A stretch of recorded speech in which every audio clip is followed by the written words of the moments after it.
Bill O'Reilly here, Friday, June 19th, 2020. You are listening to the O'Reilly Update. Here's what's happening today in America. This week, something very important happened. The reparations for slavery movement gained traction. Now, I believe, as I have stated, it is very unfair to the American taxpayer, all of us, all right, because we're going to have to pay for reparations. I think that's brutally unfair. But others disagree. Earlier this week, I talked to a guy in Atlanta, Dr. Rashad Ritchie, about reparations. Once you start down that road of historical justification for wrongs, it never ends. But more importantly, and I know you've considered this point. You may not agree with it, but I know you've considered it.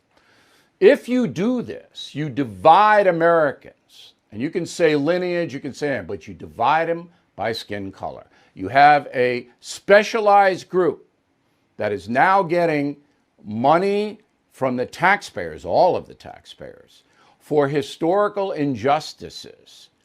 The current taxpayer may have lost ancestors fighting for the freedom of slaves. They may have lost ancestors doing all kinds of positive things. Not going to go for it, Doc. You're going to divide the nation and you're going to create more racial animus. So the key element here is that the races will be divided, African Americans and everyone else, not just whites.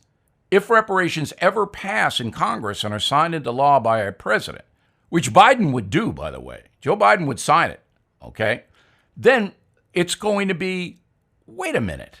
What are we doing? Dividing this country by skin color? Because that's what it would be. Most Americans, every poll, say, no, this is not fair. I had nothing to do with slavery. My family had nothing to do with slavery. And you can do white privilege all day long, but you're not going to convince people that they should pay money to African Americans because of a historical injustice. That argument is never going to be resolved. So if it ever happened, and again, Biden would do it, you're going to have this huge division. And instead of a country trying to come together, we would be almost fractured forever. So think about it. Coming up, the message of the day, listeners, sound off. Working from home is causing the worst type of cybercrime, home title theft. While we're doing everything from working, banking, shopping in the house, cyber criminals are targeting our homes. They want the money they can get by taking out loans against the house. The crime is called home title theft, and the FBI is warning all homeowners. Home Title Lock protects your home from cyber thieves. Your home's legal title is online. Thieves can find it and forge your signature stating you sold your home to them. Then they take out loans and leave you in debt. Banks, insurance, and basic identity theft services do not protect you. Home Title Lock puts a virtual barrier around your home's title. So please go to HomeTitleLock.com and register your address to see if you are already a victim. You can use the code BILL for 30 free days of protection. That's code BILL at HomeTitleLock.com. Time now for the O'Reilly Update message of the day. Listeners, sound off. We do this every Friday. You can reach me at bill@BillO'Reilly.com. bill@BillO'Reilly.com. First letter comes from Roger in Minneapolis, a very heated place right now. Bill, I believe that the only way for America to close the racial divide is through the church.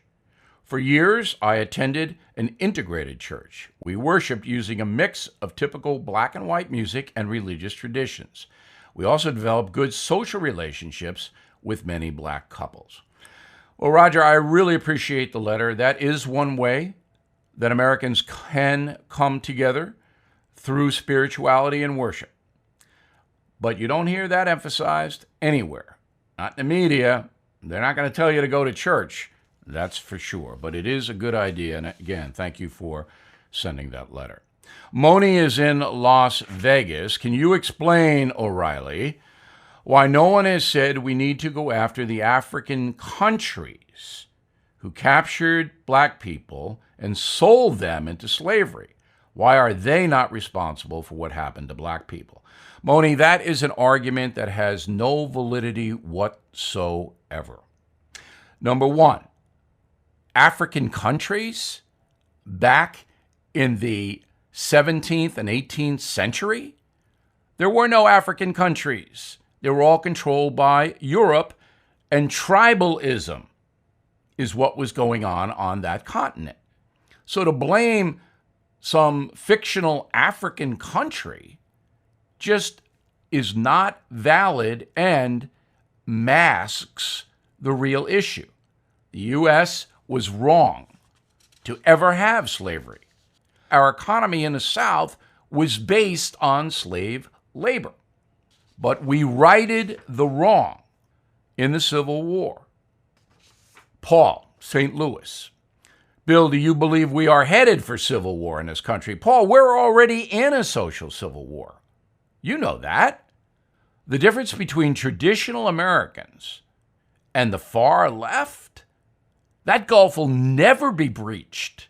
There's no way there's going to be common ground between radical leftists who want to destroy the whole structure of America and traditional conservatives. And they're going to fight it out. And right now, the radical left has the media on its side. But the traditional conservative movement has the most people. We'll see how it plays out in November. Judy is in British Columbia, Canada. Bill, I listen to you all the time, and I read today that the Trump administration is suing John Bolton to block his book. Is that true? I think it looks bad for Trump if it is. Yes, there is a lawsuit by the Justice Department because they allege that Bolton is violating national security by writing this hatchet book on Donald Trump. I don't think this Bolton book is going to have any influence in what happens in America. And I agree with you. I think Trump should just drop it and say Bolton's a bad guy. I'm Bill O'Reilly, and I approve that message by putting it together. Please go to BillO'Reilly.com for honest reporting. In a moment, something you might not know. Reopening America safely is everyone's responsibility, and no one believes that more than our friends at Real Time Products. In fact, they're helping businesses and organizations by giving away a free automatic dispenser with a purchase of 2 gallons of real-time hand sanitizer. Hand sanitizer dispensers are available in wall mount, floor stand, or countertop, so customers, employees, parishioners, anyone can dispense the sanitizer safely. Real-time hand sanitizer contains 70% alcohol, and you'll never need another hand sanitizer supplier. Real-time hand sanitizer formulated and packaged in the USA. To claim your free hand sanitizer dispenser, please go to getsanitizernow.com. Don't assume a business or organization you frequent doesn't care. They're probably having trouble getting sanitizer. So spread the word that Real Time has dispensers and gallons of sanitizer available right now. Do your part. Getsanitizernow.com. Getsanitizernow.com. Now, the O'Reilly Update brings you something you might not know. A century ago, the global life expectancy, how long you're expected to live, was just 41 years. Today, that number has risen to 72 years for the average human being. Experts say the figure could reach 95 by the end of the century. A person's lifespan largely depends on genetic factors, health, personal choices like smoking and diet, but it also depends on where you were born. According to the World Economic Forum, folks in Japan tend to stick around the longest. A healthy diet of fish and daily exercise means residents in the land of the rising sun live until 85 years old on average. Switzerland, next. Countries ranked the most active in Europe. Studies show the Swiss suffer less anxiety and depression than their German neighbors, for example. Average life expectancy is 85 for women, 82 for men. Does yodeling have anything to do with it? In Iceland, folks can expect to hang around until they're 82. Scientists believe the cold weather might actually help you live longer. Researchers at the University of Michigan say frigid temperatures trigger genetic responses that extend a person's lifespan. And all the way down at number 35, right between Lebanon and Cuba, the USA. Average life expectancy for we the people in America. If you're a male, 76. A woman, 81. In 1900, a typical lifespan in America, 47 years. So progress has been made, but not as much progress as in other countries. It turns out where you live in America does play a role in longevity. Residents in Charleston, South Carolina, Naples, Florida, both very nice places, live a decade longer than the national average. And they're hot, which goes against the Iceland thing. Shortest life expectancy on the planet can be found in sub-Saharan Africa. Average person in Sierra Leone, that's a country, lives to the age of 49. Age the biggest factor. Back after this. You know me as a news guy, but today I'm a science guy. I've accumulated my share of aches and pains over the years, which started my quest for a natural solution. I found it in Omega XL. The stuff works, and it has 30 years of research to prove it. Omega XL is a powerful natural anti-inflammatory supplement that helps relieve joint and muscle pain. There's nothing like it. Omega XL has health benefits way beyond joint comfort. Here's another reason I take Omega XL. Research shows that it can rebalance inflammation in the body and promote a healthy immune system, vitally important.